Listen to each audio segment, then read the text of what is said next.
Torniamo in diretta su Radio.0 per parlare ancora di acqua in occasione della Giornata Mondiale dell'Acqua. Oggi il nostro ultimo servizio speciale dedicato proprio ai gestori del servizio idrico del Friuli Venezia Giulia, che si sono riuniti nella rete Smart Water Management FVG con tutti i 7 gestori proprio del servizio idrico integrato della nostra regione. Ognuno di loro ci ha raccontato che cosa si sta facendo proprio per la tutela di questa risorsa, ma anche per migliorare tutti i servizi, anche nell'ottica del futuro e delle risorse presenti al momento. Sentiamo gli ultimi 3 gestori protagonisti di questo nostro appuntamento in questo servizio.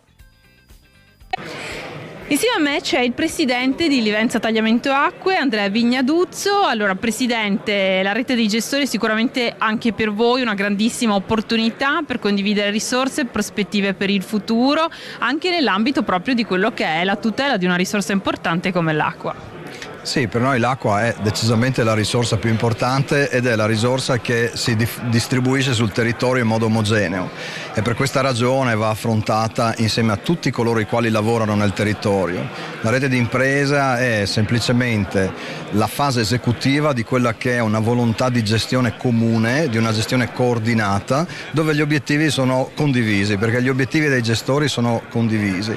Livenza Tagliamento Acque, tra l'altro, rappresenta anche un caso un po' specifico perché siamo l'unico acquedotto che lavora a cavallo di 2 regioni. Noi operiamo sia in provincia di Pordenone che in provincia di Venezia e questo proprio per dimostrare che al di là dei confini amministrativi l'acqua va gestita come un bene che è un bene del territorio. Benissimo, grazie. Allora questo è importante e poi insomma se volevo anche aggiungere qualcosa su quelli che sono i vostri progetti per il futuro e un messaggio, come abbiamo dato a tutti in questi giorni approfittando della Giornata Mondiale dell'Acqua, a tutti i vostri utenti su quella che è l'attenzione a una risorsa importante ma non inesauribile. No, allora è una risorsa non così sempre disponibile e alle volte diventa una risorsa che va centellinata. Non siamo oggi in una fase di criticità dell'acqua, perché l'acqua comunque ne abbiamo, è disponibile, però va usata bene e va usata con criterio. Noi adesso prendiamo spunto anche di quello che è nato oggi in questo convegno e partiremo anche con delle piccole campagne di pubblicizzazione del buon consumo d'acqua, soprattutto in un momento in cui l'acqua è considerata come un elemento critico, quindi in questa fase in cui manca pioggia, manca neve in montagna, manca quella che si chiama la ricarica dell'acqua. Grazie mille, allora Presidente, buon lavoro. Grazie a voi. Alessandro Patriarca, direttore generale Acquedotto Poiana, allora benvenuto innanzitutto. Buongiorno a voi. Sì, sono il direttore di Acquedotto Poiana e uno dei 7 gestori del Friuli Venezia Giulia.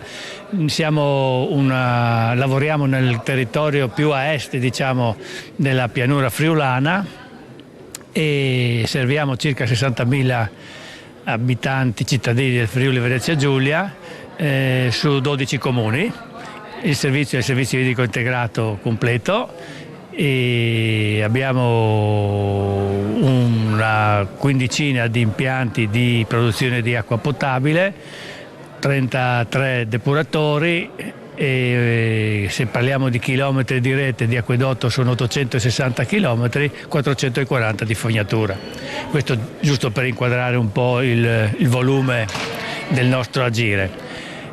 E dopodiché noi in questo frangente stiamo lavorando con CAFC, questa è la novità, per giungere ad una integrazione tra le 2 società che dovrebbe portare a migliorare il servizio, come è già stato detto più volte anche dai nostri relatori.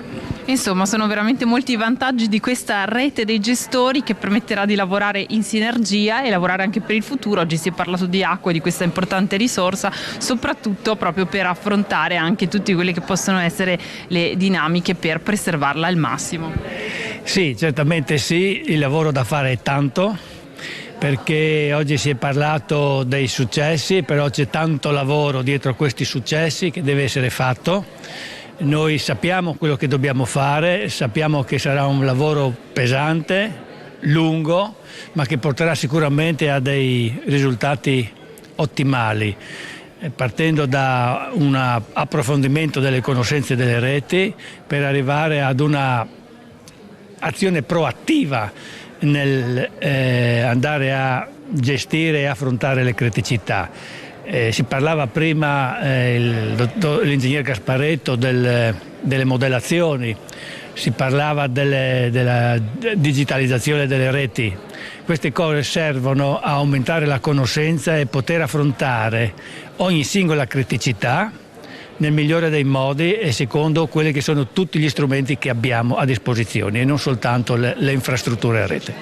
Grazie mille, grazie a Alessandro Patriarca, buon lavoro. Grazie a voi.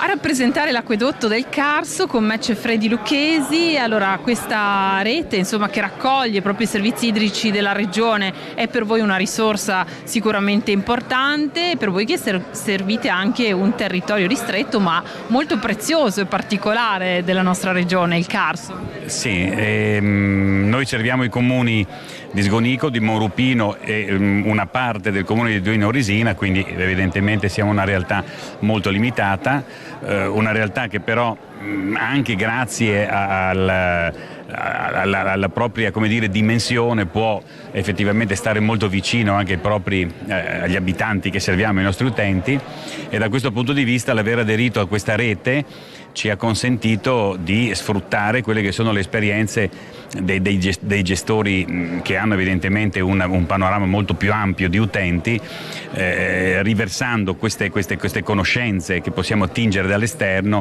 per migliorare anche il servizio che quotidianamente poi riserviamo agli utenti consolidati. Parliamo, visto che si è appunto trattato il tema dell'acqua in questo convegno, anche della risorsa, della sua non infinita disponibilità, si parlerà anche poi di sensibilizzazione, anche sicuramente il Carso ha visto le conseguenze della siccità, del riscaldamento globale, quindi anche questo è un messaggio importante da dare a tutti. Beh, la risorsa non è infinita come ricordava lei e quindi è molto importante fare delle politiche di sensibilizzazione della popolazione. Noi sul Carso abbiamo anche una tematica in più che per certi versi è come dire, assolutamente positiva e nessuno lo negherebbe mai, ma per altri versi invece ci pone di fronte quotidianamente, soprattutto d'estate, a delle esigenze che sono derivate dal comparto agricolo. Noi abbiamo un'importantissima attività agricola, cioè soprattutto tesa alla produzione di vino, che è una delle peculiarità e specialità del nostro territorio, che però d'estate soffre moltissimo, no? E quindi deve ricorrere in certi casi allo sfruttamento dell'acqua potabile, che in termini di gestione della risorsa, in quanto non infinita, non è la soluzione ottimale. Quindi nei prossimi anni penseremo sicuramente, oltre alla sensibilizzazione di cui dicevo prima, anche a creare delle opportunità affinché gli agricoltori giustamente vengano serviti, ma